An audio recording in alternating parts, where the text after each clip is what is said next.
Hey everybody, Nick here, and today I am in the middle of disassembling and maintaining this little guy right here. This is the Concept Knives Accipiter. In fact, this is the mini version, and with the Damascus and whatnot, this is a knife I've actually been enjoying a great deal, but it actually brought to mind a very interesting problem.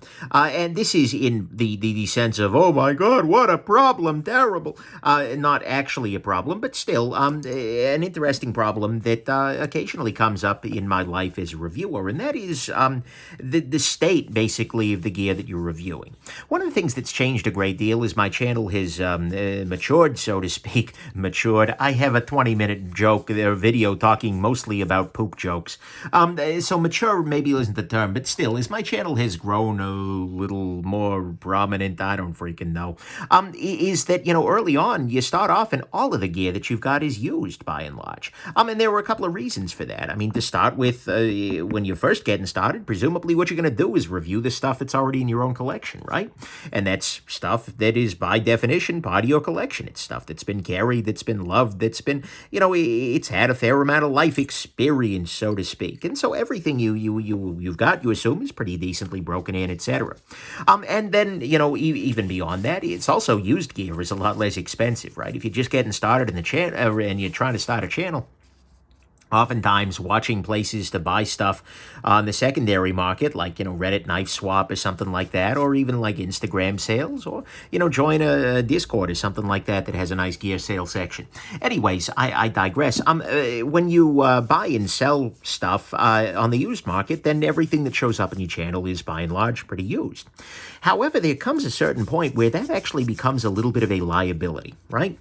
This has burned me a couple of times, where I purchase something brand new, or I'm sorry, I purchase something that is used but is new to me for the channel for review, and I do my review, or maybe I don't, finish my review, but I realize at a certain point that something isn't as it should be.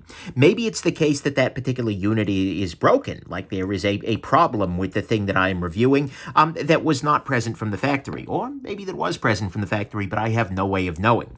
And so if you want to talk about things like quality control, if you want to talk about that kind of thing, it is actually much more difficult to do that when you're looking at used gear, right? Because you don't know whether it's, there's blade play because it came that way from the maker, or because the last jerk who owned it, tried to baton it through a tree stump. These are things you don't know. You also, there were provenance issues, right? One of the things that is really bad is if you accidentally review a fake or a counterfeit, because counterfeiting is definitely a thing in the pocket knife world as well as the watch world and otherwise. And if you buy it yourself from an authorized dealer, you can be very sure that it is a legitimate product. If you buy it, from, for instance, an online auction site, or maybe even if you're buying it from somebody you don't particularly trust on a forum or something, it is very possible that the piece of gear you're buying could actually be a counterfeit. It could actually be not for the real. And as a result, if you put up a review of something that isn't somebody's work, that's pretty ugly, right? And I've made that mistake exactly once, and I've taken a lot of steps to make sure it never happens again. Anyways, I digress.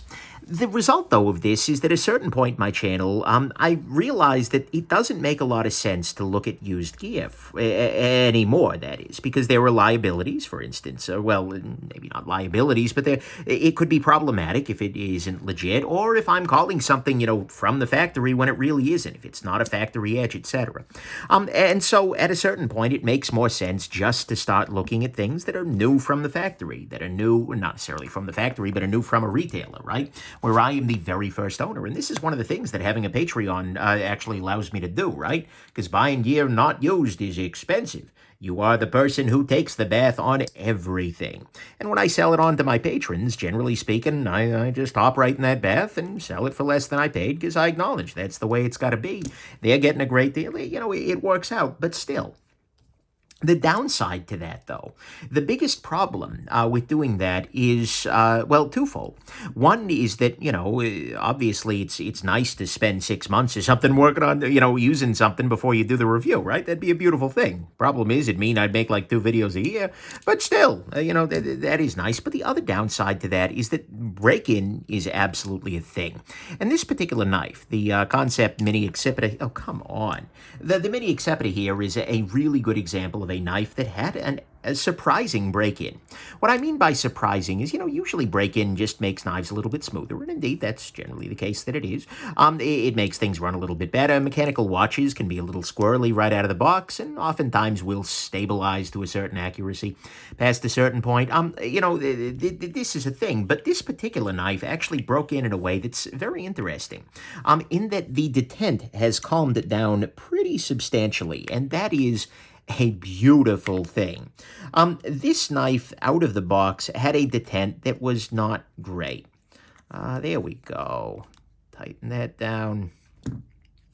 The detent on it was just too strong. And as a result, given that this is a front flipper, that didn't go so swinging, right? The knife was just kind of a pain in the neck to open. It wasn't super pleasant. But that said, I like the form factor a lot, and it happened to be there was an accident, so to speak, right? A happy accident in that this knife ended up living for a couple of days, probably, right next to actually right on my desk. And, if I'm sitting in a meeting or something like that, and especially if I'm not even like on camera or anything like that, one way that you can, frankly, amuse yourself, keep your hand busy while your mind goes, is just by flicking a knife, polishing your watch or something like that. There are a bunch of different things that you can do, but as a result, this knife ended up getting a bunch of opening and closing, right? I ended up using this over and over and over again, just out of sheer, frankly, boredom. But when I did so, it got better. The detent lightened up a little bit. It is markedly smoother than it was, although markedly smoother, probably not markedly, but it is smoother than it was. And so as a result, this knife is fundamentally different right now than had I reviewed it a week ago or something like that. Oh yeah, look at that Damascus. Just hit that with a polishing cloth, and actually I'll hit it with a little bit of the eyeglass cleaner, because that can often give it a little bit more pop still. The goal here is just removing some of the oils that sneak in there from your hand. Yeah, look at that. That's kind of nice. But this knife ends up being remarkably different after a little bit of use than it is out of the box. And so as a result, that's a little awkward, right? That's a little problematic. And that is one of the downsides to doing a review where you're only using something for a week. You're only using it for a couple of weeks, maybe, before you do the review. You're not really putting the amount of, frankly, wear and tear into it that maybe you would over the course of a month, a year, a decade, whatever. This is a downside, right? And it's something that I try to be kind of conscious of. I try to keep in mind that, okay, things might break in a little bit. If it's not the smoothest thing ever out of the box, that's not a big deal. And especially if you got something like on phosphor bronze washes, yeah, it's definitely going to smooth out a little bit. But nonetheless, it's interesting to see that. And that is one of the downsides, like I said, of this kind of a review format. And, people are going to be like, well, Nick, the solution is easy. Just spend a bunch more time with each piece of gear. The problem is these same people are going to be like, well, Nick, come on, why aren't you posting as many videos? Not quite understanding that you can't spend 6 months with something and then review 2 things a week, right? And 3 things a week. I have a relatively accelerated video schedule. I can't manage the same kind of output as like Slicey Dicey or something like that. Because, well, frankly, I got a day job, right?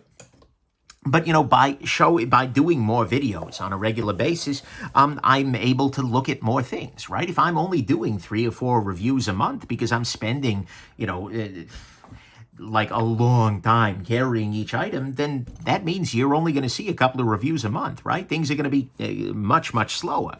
And so, this is one of those downsides. And so this is yet another reason, I think, why we should be asking as, well, frankly, consumers of content, if you will, as YouTube viewers and such, we should be hoping for a diversity of channels, right?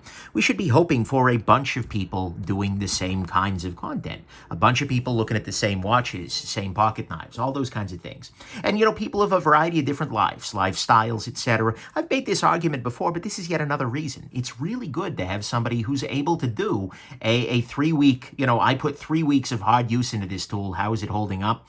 Because that is a really excellent supplement to, somebody who's doing more reviews of more items and may not spend as much time there. So this is something you always want to keep in mind if you're looking at my channel, and it's something you want to keep in mind as you're looking for other people's channels to subscribe to. Because if you're only looking at my channel, Well, A, I question your taste, and B, diversity of opinions is always a beautiful thing. So, anyways, that's kind of my, that was just my thinking here, and it's something that I'm conscious of, and I try to be conscious of, and that I'm glad I noticed here.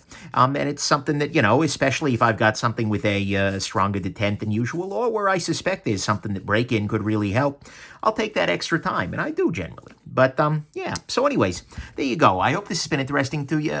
Keep an eye out for a review for this particular knife, but I'm really liking it. This is a really cool little piece, and especially given the price for the materials and whatnot, yeah, I'm duly impressed. So anyways, there you go. Hope this has been interesting. Have yourselves an absolutely wonderful rest of your day. Bye now.